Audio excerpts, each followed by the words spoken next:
This is the TerraFlex 3.5 ST lift kit. This bolt's so tight, we have resorted to doing this. I don't recommend it. Come on, come on, come on. Yeah, push. Yeah. Oh, that one came off nice and easily. Alright, I was kind of making a joke that the rear end was going to be smooth sailing. It is appearing that it won't be, because my biggest thing... No, okay. One thing that I've never liked doing, I've done it like once and I always try and avoid it with all my life, is messing with the e-brake. The e-brake absolutely sucks, and that's what we got to do. So we have to move it. Right now it's going over top of the cross member and over top of the track bar. We have to put it on the underside of both. And the reason why I don't like messing with it is because as soon as you touch it, and plus this thing's brand new, this thing's a 2019, you will never, ever get it as tight as it used to be. Never. And I hate messing with them. I hate it. But you know what? Maybe a lot of it has to do with, like, I'm working on a 27-year-old Nissan. That could be a lot of the issue. Maybe they fix stuff in the New Year's. For e-brake issues, though. They are. My last two Jeeps actually didn't have an e-brake, so maybe that's where it stems down to. This is absolutely game-changing, revolutionary, you could call it. This is how the e-brake is held together.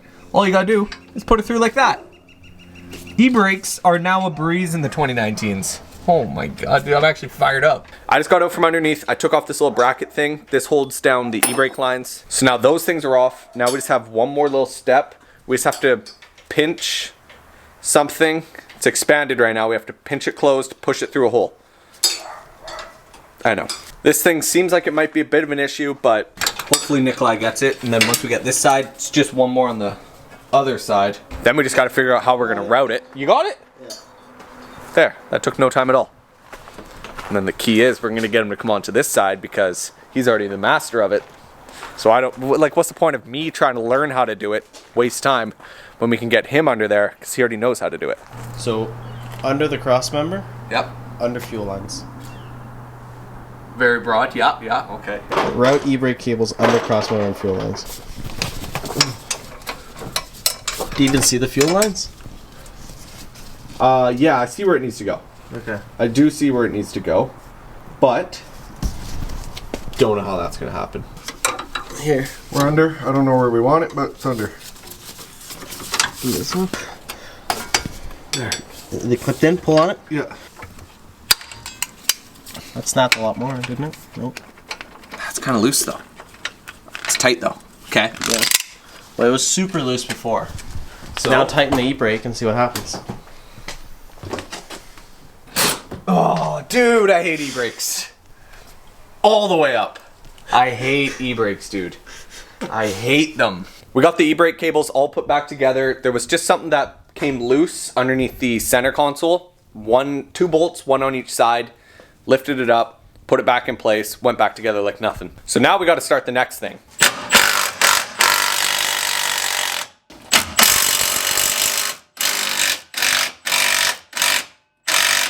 On to the next step now. All those bolts came out super nice. Me and Nikolai got that far side done in what?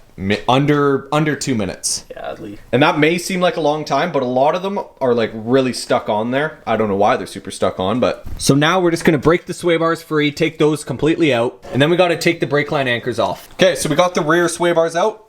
Those are the old ones. And then these are the new ones. Not much longer. No curve.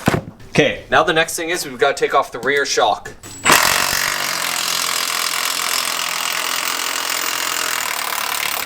Okay, we got this side fully out. Now we just need to do the other side, then we can lower the axle and pull the spring out, replace it, and then start rebuilding it. That side came out easy. Now we'll pull the spring.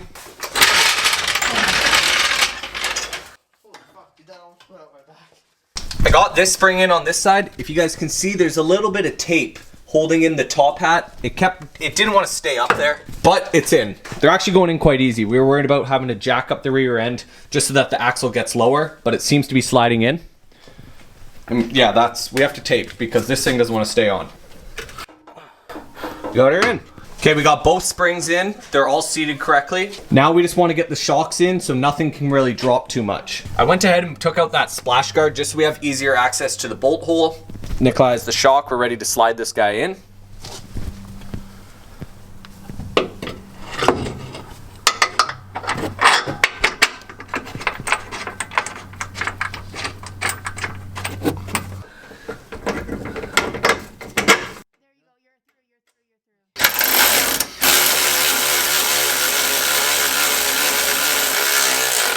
I'm just gonna put in this splash guard, then we have the other side one, and then we're lifted.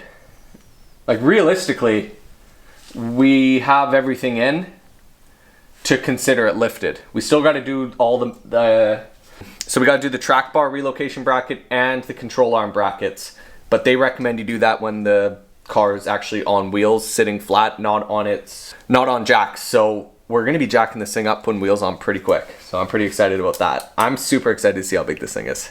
I don't have the correct size drill bit. I thought I did, but we need a 1/2 inch and all I had was 3/8. So we're just gonna wait to do that tomorrow, but we're just gonna get these bad boys in.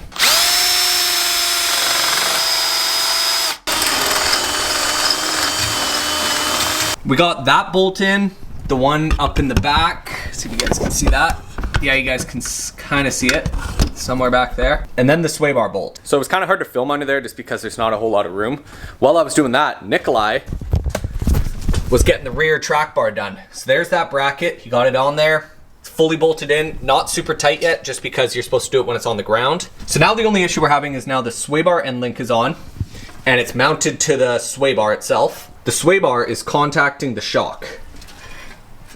Very minimally, right there. So the other side's touching. The only reason this side isn't touching is because I have it jacked up. So like there's almost a finger gap there. I'm just gonna lower it just a bit. I don't want it to push on it. It's gonna do it, and It's touching. It's touching, and I still have room on the jack. Yeah. So I really don't know what the problem here is. I don't know. Completely. Once we get the wheels on it, it should be okay.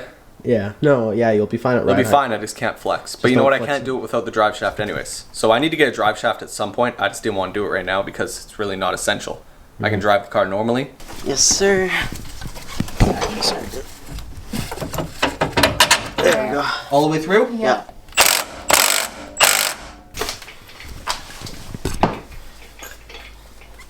This is my first ever pair of brand new rims.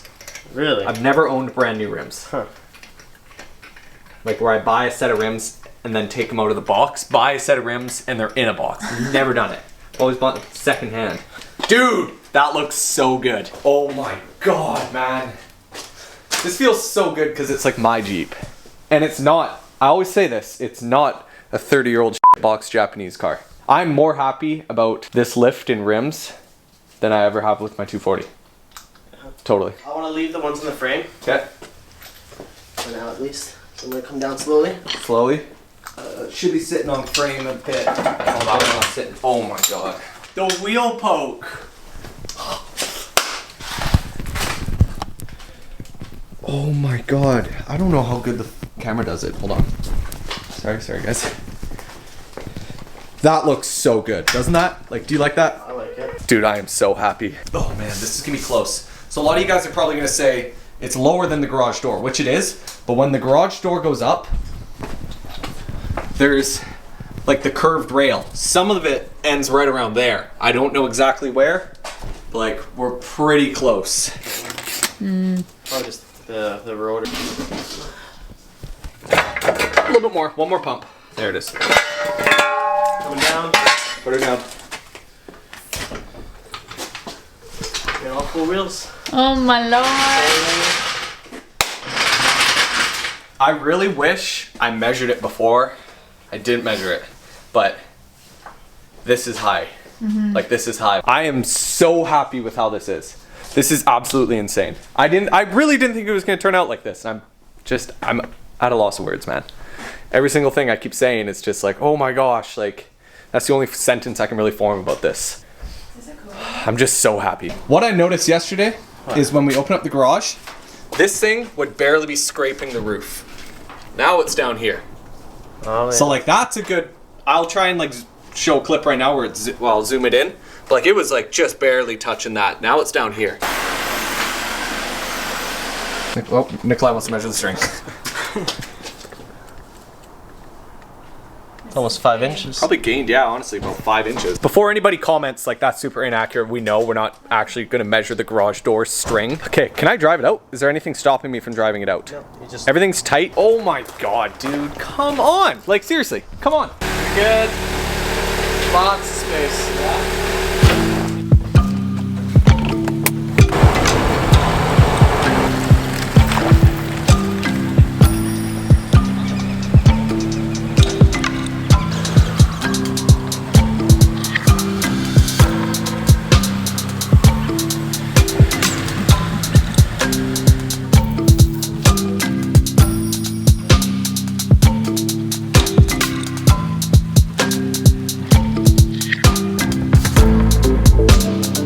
Alright, so my Jeep's finally lifted. And the thing honestly drives insane. I'm used to driving second-hand Jeep lift kits. This is the first lift kit I've done myself. So my past couple Jeeps, they've already been installed for probably 5 to 10 years. So I was expecting this thing to be riding absolutely garbage. It is not. This thing is just like stock. It's a little bit more stiff, but I think that's what it's meant to be because now the thing's higher and you can't have too much body roll. So there is a few more things I need to do before I can fully take it off-roading. I need to get an extended drive shaft and I need to get sway bar drop brackets. Right now it's just too high. Does something weird with the sway bar. I need that, a whole bunch of minor things, nothing much. The drive shaft, that's gonna be in a few weeks. I think costs like $1,000, so that's a lot. And it's hard to justify spending the money when I don't really need it just to drive regularly. So this is only the beginning with this Jeep. I have so much more plans. The next couple videos will not be about this. You guys will see, you guys will like that. But I am starting to stockpile some parts. I'm getting front bumper, rear bumper, tire carrier, almost called it side skirts, rock sliders. I got a whole bunch of plans for this thing. So with that being said, thank you guys very much for watching and I'll see you later.